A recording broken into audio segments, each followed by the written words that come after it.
And here we go. Hello, everyone. Hi, Marty. Hi, Christy. You again. Yeah. Oh, we had a great conversation before we started. So today we're going to continue to move into that and talk about what so many of us are feeling in our bones right now, which is that pull of the collective, what is happening in the world, and how quickly it can steal our breath, how quickly it can steal our sanity. And the real question underneath it all is, okay, yes, that's happening. We can't control any of it. How do I stay centered and connected when everything around me is chaotic? And this conversation isn't a mindset conversation. Oh, We're going to no. talk about a nervous system conversation, Yeah. about understanding when you get activated or you're reactive. Where did I go? And how do I bring myself back? Because we all get possessed by that part of us sometimes where we say, I don't know who the hell that was, but I'm back. Mm. Because that happens. And I think it happens to everyone because Oh. we're all human. We're all human. And so today we're going to talk about the sacred self. And I love the word sacred Yeah. because it's something that is to be honored. And I believe the self is sacred. Our bodies are sacred. And how do we connect back with that when we lose our center and we feel overly stressed and we become sweepable, or we can be pulled into so many directions. We can be outraged, we might doom scroll to soothe our nervous system, or people please, or over explaining why we don't want to do something or why we don't agree with something. Some people might shut down or try to fix everything to feel safe again. There's so many adaptive behaviors that every human has some of them. I don't think anyone gets out of this without something. How do we come back to ourselves? So, this is an invitation that coming back to that sacred self and stillness is not a passive act. It's a conscious act. It's very powerful. It's not spiritual bypassing, which we'll talk about, but it's really getting to know where's that space in me so it's quiet again and I feel safe and I access my own power. Mm. Yeah. So it's kind of a lot today, Marty. It is a lot. And we had actually, I love it's so funny, Chris. I was thinking, I love our conversations before we even hit record because there's just so much richness that comes out of it. And we were talking too about how we're in the same place right now as far as busyness, which Yeah. is something that's an adaptive trait that you and I both have. Like when things get, I just get busy because I don't have Yeah. to think about anything or deal with anything or whatever. And I have a PhD in being busy, you know. Here, here. And what's the saying? Busy is the new fine. How Yeah, are you totally. busy? Busy. But what I wanted to share this, which is what I shared with you, Chrissy. I was driving back from Durango, Colorado last Wednesday. I had all my dogs in the car with me. And I've been reacquainting myself with Wayne Dyer, especially his older work. And he was talking about the ego running the show and, and how that pulls us away from our sacred self, and I mean, it's impossible to be in a body on planet Earth and not have that happen. But I was really impressed because he was talking about the different affairs that he had and how he's like, oh, I'm the spiritual guy, but I realize it's my ego being the spiritual guy, thinking I'm the spiritual guy, but I'm not really doing it. I mean, I love that vulnerability that he had about it. I listened to his stuff years ago, but I was like, wow, it was definitely about him getting back to his inner world, that Yeah. spiritual, sacred part of himself. And he said this thing about stress, about like when we're deep, like I'm just going to say it, I'm totally paraphrasing, when we're deeply rooted in stress, especially chronic stress, doing busy, busy, busy, busy, busy. We're in the ego. And literally, I was like, Like my mind practically blew up on the drive home. I was like, what? Oh my God. It hit me so profoundly. And then I had this extra thought about it, which you and I were talking about. So I have a lot of stress in my life because I'm a busy person and I do a lot of things. I have people go, I don't know how you do everything you do. Yeah. And yet then I was like, oh, but it's my stress about my stress. It's my attitude towards my stress that actually has me stacking. And then the stress just implodes. And that's when I can have what I call my Tourette's moments where I'm like, that. I'm literally doing that. Like, God, like if one more animal walks under my feet, and I'm like, I don't hurt them, but I'm like, ugh, like that. It's just that that's the way I'm dispelling it. Yeah. But that's why I was like, when he said that, I was just like, wow. And ever since hearing that, it's been better for me. And it's not like, oh, the clouds came, have parted, the sun came out, and I'm magically not stressed. That's not it at all. I'm just conscious, Yeah. more conscious right now about that. And I was telling you when I was at the sink today, I have a lot of starlings around my house right now. And of course, I feed them and they make these beautiful sounds. And I just took a moment at the kitchen sink and I kind of went down like this and I just stared out the window at the birds. And I love watching birds. And I felt my body. I was maybe doing it for 40 seconds, maybe a minute. And I felt my nervous system calm down. Mm. And that's why I love this idea that it's not like these big, heavy practices. And now I'm going to stress myself out because I've got to like tap 35 minutes every day, or I've got to meditate twice a day, or whatever. And I thought about it when I was at the sink too. I was like, those moments, those sacred moments are how we can transform and how we can calm our nervous system. And then, after that, it was just one thing after the other coming at me. People were having requests and this and that. And I noticed how I definitely felt the stress, but I was aware of the stress that I was feeling. I was telling you, I was talking to an Amazon customer service person. And he's like, well, most people can't even navigate between the email that I sent them and the form they're filling out. And I'm like, and dude, I'm 63. And we started laughing about like what was going on. I'm in the back of my truck and I've got these like this big huge box and all this tape I was like, I think I told you there was a homeless guy being arrested right next to me. But I was like, oh, I was mindful of that stress. And with everything that's going on in the world right now, Yeah. you can really ramp up your stress depending on what you watch, how much you watch it, and what we all give our attention to. And I think it's important to notice that we can become the observer of self. When we can do that, because that is a practice for everyone, when we can practice observing our reactions, observing like with the dog, that's a great example because yesterday I was just on overload and I'm like, I almost stepped on my dog and I'm like, oh my God, you need to get out of my way. Really? Right. That was my nervous system overactivated because I had too much happening.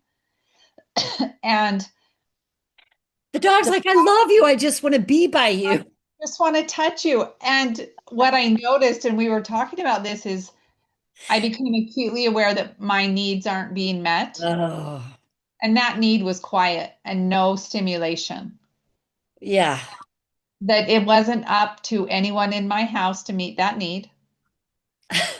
That's my responsibility to meet my needs. And I Mhm. think that's really key because so many people tend to wait for whoever is in the house to give them permission, sometimes waiting for God to give them permission. Suffering is good.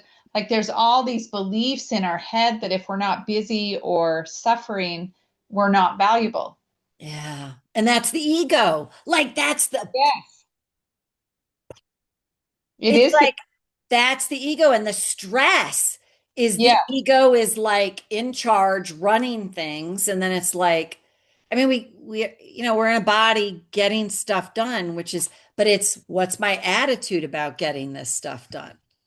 yes. That's the biggest Mine's key. frightening sometimes.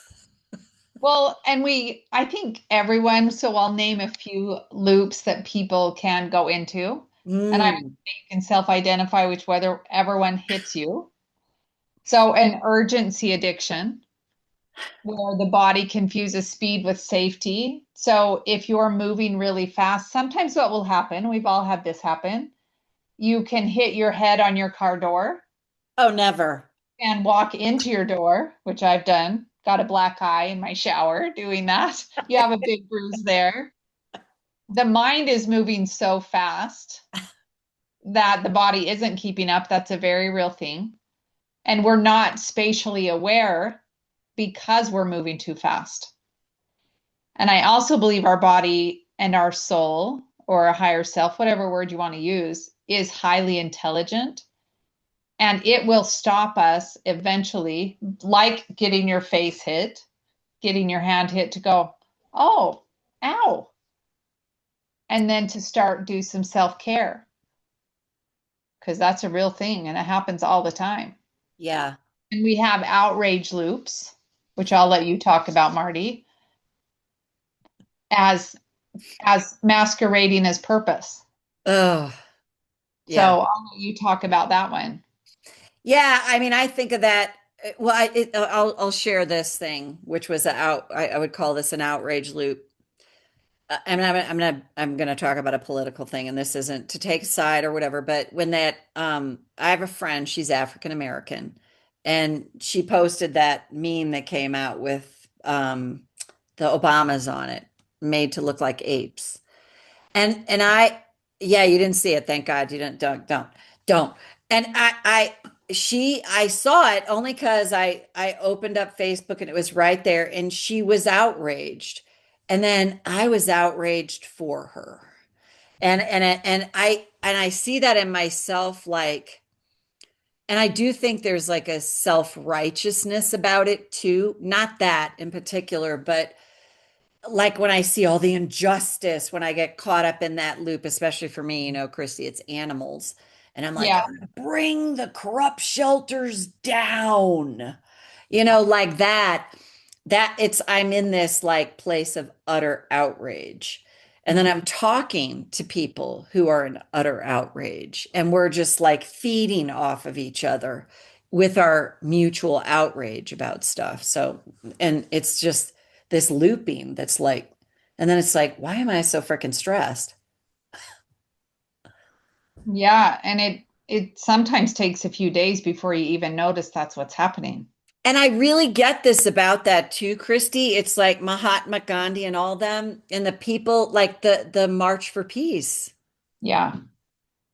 There's Yeah. all this stuff going on in the world that could have everybody's nervous system like, wow. And I'm like, isn't that fascinating? In the middle of that's happening. And what a beautiful thing that is. But of course, I saw one where a guy stopped. The leader is like, you need to set Jesus Christ as your savior. And I'm like, you're talking to a Buddhist. Yeah. Not the same. I'm like, so yeah, I mean, I just think, and I see my outrage also being the warrior, because I can get outraged about anything. And Mhm. I mean, it's such a loop I've been caught in forever. Well, and it's coming back to, even Marty, we've talked about somatically what face shapes mean. If we pull a little bit of that in, and your face shape, because it's longer, you have a humanitarian face shape. And you're based on your structure, you're doing exactly what that face shape tends to do. And every shape has a gift and challenge. Yeah. Your gift is literally to help those who can't help themselves, which are those dogs, being in homes where they're euthanizing dogs or there's corruption.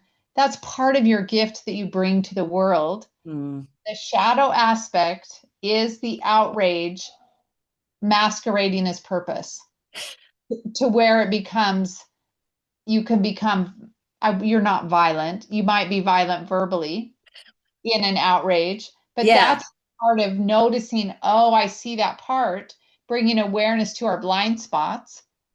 And Yeah. that's the best example, Marty, because what I'm hearing you say too is I'm noticing this pattern. And in the noticing, the observing is coming back to that sacred self of, okay, Yeah. all You of know, this might be true. yeah. Yeah.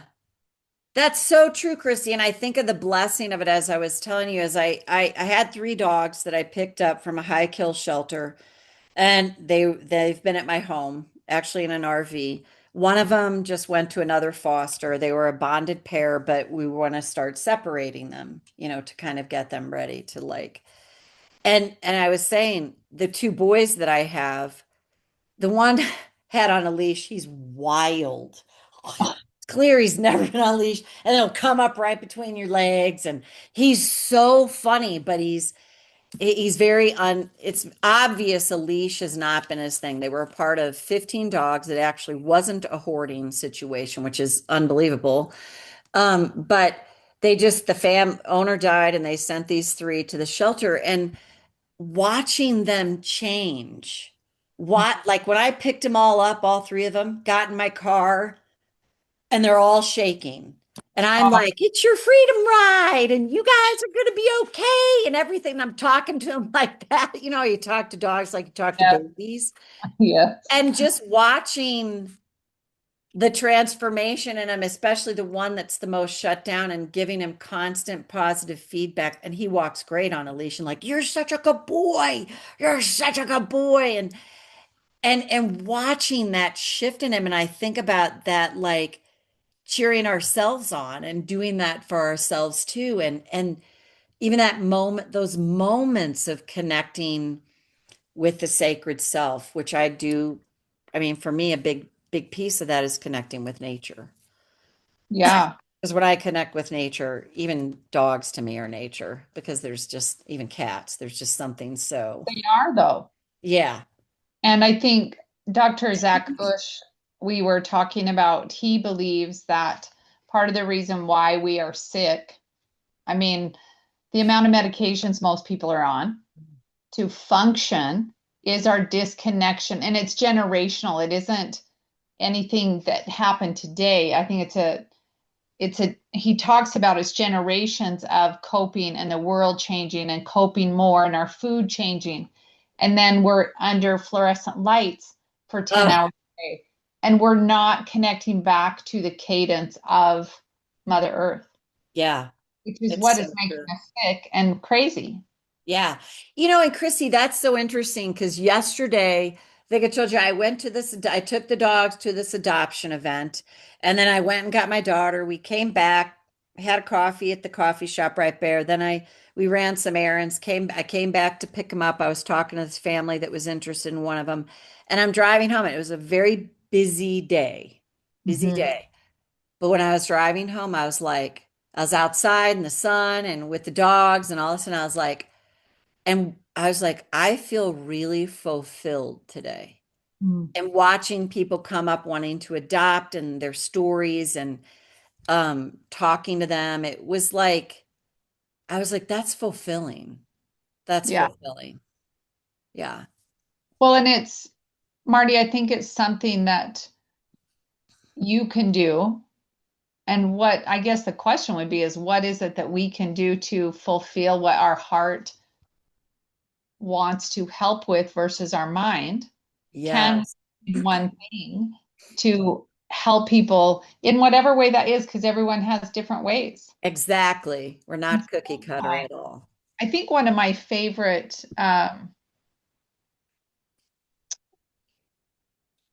was in a Carolyn Mays course that I took, but she was talking about the Carmelite nuns, the women. I, Their job is to pray. oh yeah. Oh yeah, I knew there was a order close to where I lived growing up. That's all they do Yeah. is pray.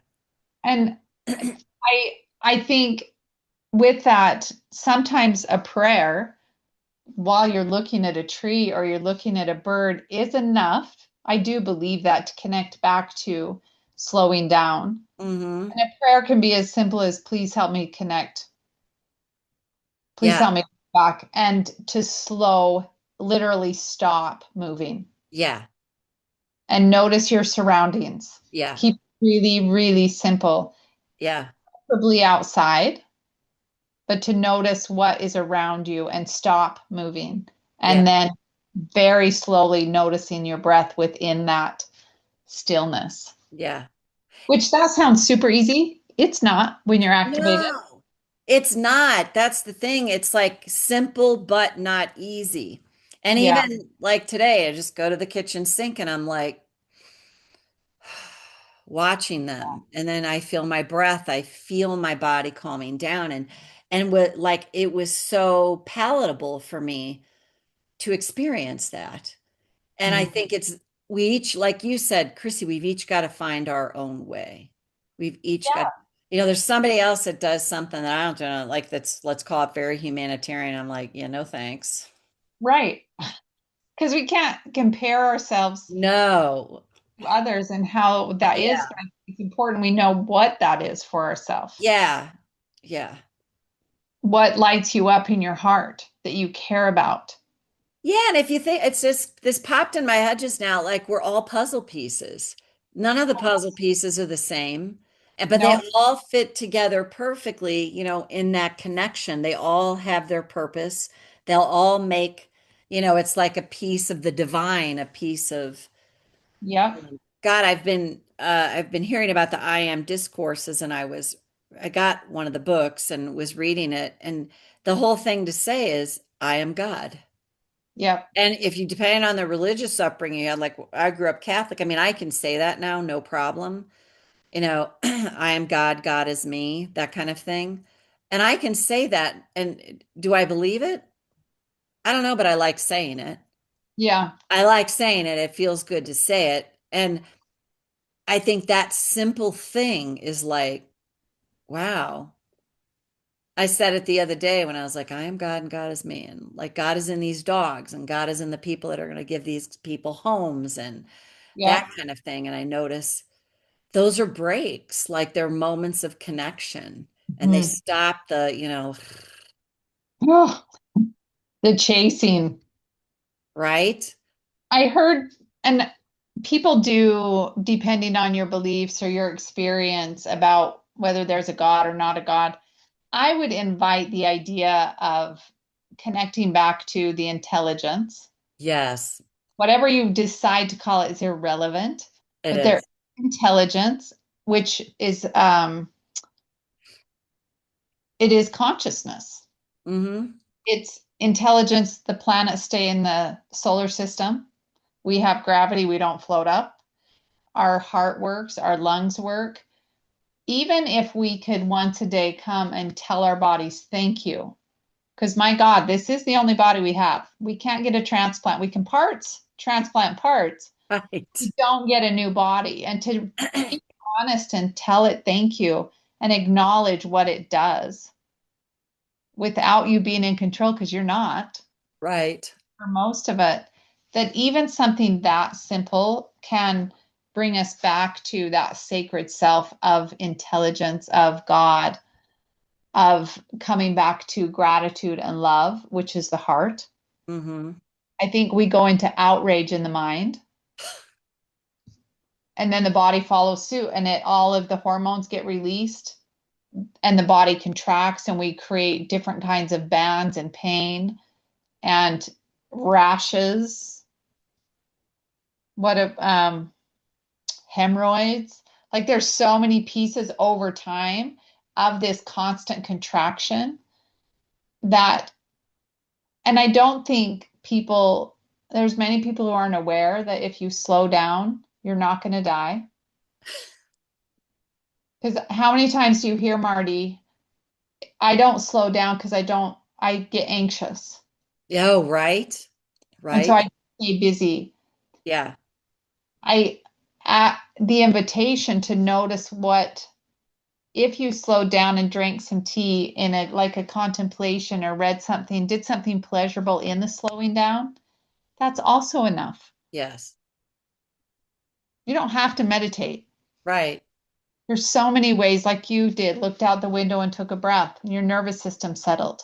Yeah. What is your way? And we'll do some tapping around this, and still tapping isn't every way. No. But what is your way? What feels best to you to regroup and not be hijacked by the world or your own brain Right. in your reaction to what's happening? Yeah. And that's super mental. And bringing the heart into it is where the healing happens. Yeah. And the observing is where the healing happens. Yeah. And like you had said earlier, Chrissy, just consciousness, call it mindfulness, whatever. Like that's, you know, all of a sudden we become the observer of our thoughts or the observer of our body. And like I said, at the moment at the window, I just felt it was so visceral, the body just letting down. And I'm in a mindful moment, Yeah. noticing. Yeah. Yeah. That was enough. Mm-hmm. And there's no perfect way to do that. No, no. There's no list of how to do that. Right. Here's the 10 steps on how to calm down. Yeah. Because that depends on who you are. Right. That's going to calm me right down. I always joke, Chrissy, like sometimes when I start to go into wombat mode, it's just my husband goes, relax. And I go, that just calms me right down. Yeah, that is not the right thing to say. Yeah. Oh, no. So, Um, some of, and we'll go through the tapping, and as you add it in, like some of the things that I would offer that people could do is sit outside or uh, sit in the kitchen if it's cold, because it's winter here. Drink a cup of tea without having your phone, without having something to read or look at. Just drink a cup of tea and notice. Or you could add some music, but to not have your brain be distracted. yeah. Yeah. Something that simple. In the shower, feel the water on your skin. Right. Feel what temperature it is. Feel what it feels like to go over your body. And close your eyes and notice what it feels like Yeah. versus being in the habit of scrub, scrub, shave, shave, in, out, when there's no mindful or conscious awareness of the shower itself. Right. And notice your breath. Yeah. Those are really simple things that you don't need extra time to do. We talked about time, Yeah. and we all have time. We Yeah. all have the same amount of time. Yeah. No, and the breath is huge, just like, even in driving in your car and just becoming aware of it. It's not like I've got to go into this altered state or anything about it, but just, yeah, I love that so much. More like, you know, um, the nooks and crannies of our life to fit that stuff in. Yeah. There's a beautiful breath that helps relax the nervous system and the vagal nerve, which is 2 breaths in through your nose, and then you blow it out.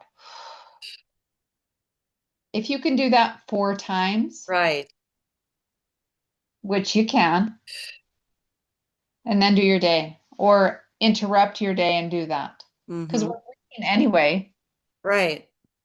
to notice your breath and maybe direct it a little bit because you can also implies that there's a choice. And when we have choice, that lowers our the activation as well.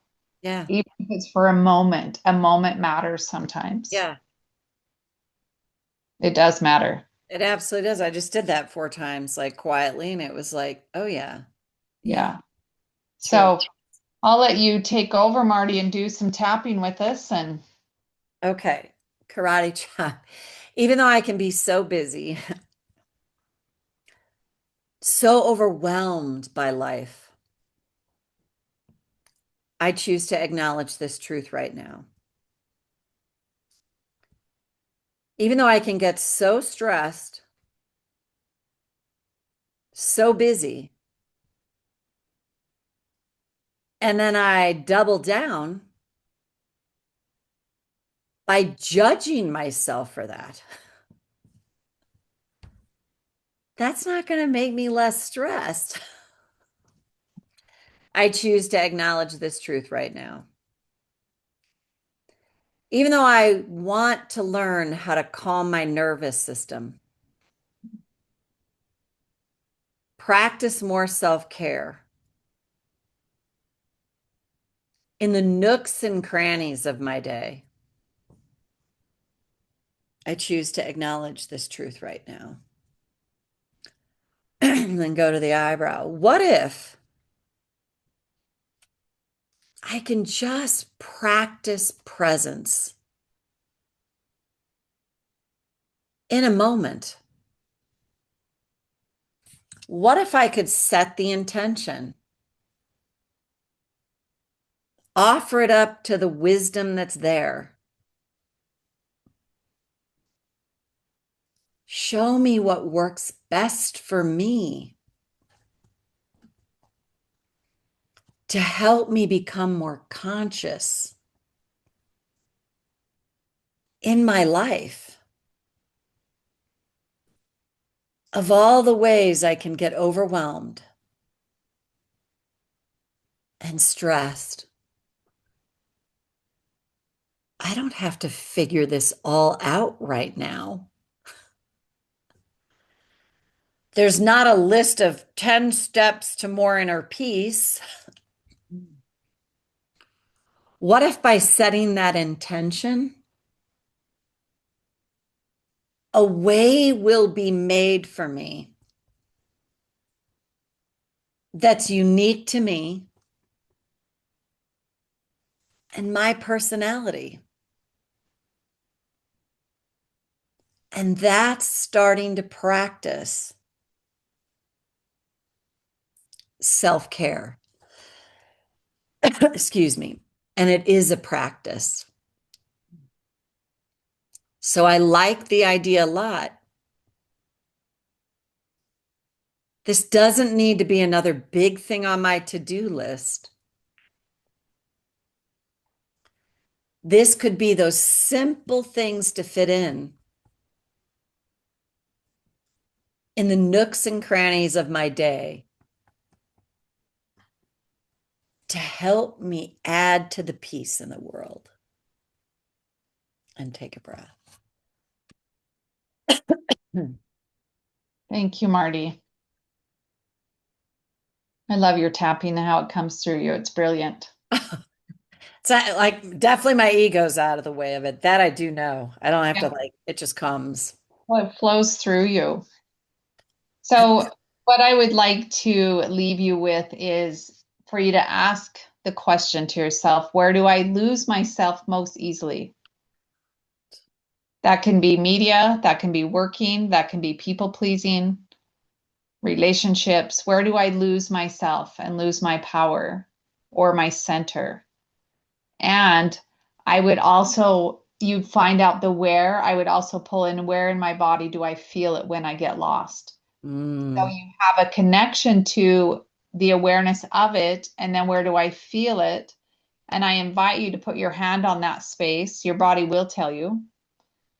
And take those breaths that we did, where the 2 breaths in and 1 exhale through the mouth. That's all. It's bringing awareness and slowing down that repetitive loop that hijacks us, because it does. And we're mhm. human. There's no perfect way. We are just in the getting out of our way so we don't get hijacked. Yeah. Yeah. It's just so, to me, it's always so great to remember it's a practice. It's Yeah. practice, practice, practice, practice, practice, practice.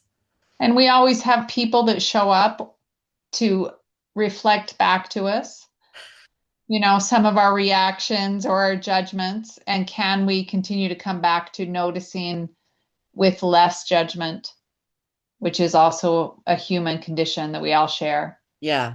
and be more aware. Mm-hmm. Really, I believe the essence of it is awareness. Yeah. Yeah. I agree. Consciousness, mindfulness, awareness, whatever one wants to call it, that's where it starts. It's like, oh, whoa. Like I Yeah. said, stressed about my stressed. Isn't that such a funny thing? Yeah. Yeah. So real Yeah. and so real. And then Yeah. that keeps you in the loop of it. Yeah. Yeah, it's like I thought of that. It just makes it okay. Like, of course I'm stressed. Of course I have stress in my life. I'm doing that. That's not a bad thing. But it's if I'm Oh, stressing myself out about my stress, that's where it goes really south for me really fast. yeah. Yeah. Yeah. And Marty, it was a great example because I'm sure other people, I know I can relate to that. I'm sure other people will be able to. And hopefully, this conversation helps bring some awareness so there's a little more inner peace to that sacred self that needs to be protected and nurtured. Yeah. Yeah, for sure. Yeah. So thank you for listening. Please Yes. like and subscribe. Please share the podcast. This is our gift that we give ourselves. Number one, it's not fun to have conversations, but also to share with all of you some of the things we've learned to make hopefully life be a little more graceful. Yeah. Awesome. Always good to see you, Christy. Thanks, Marty. Bye, everyone.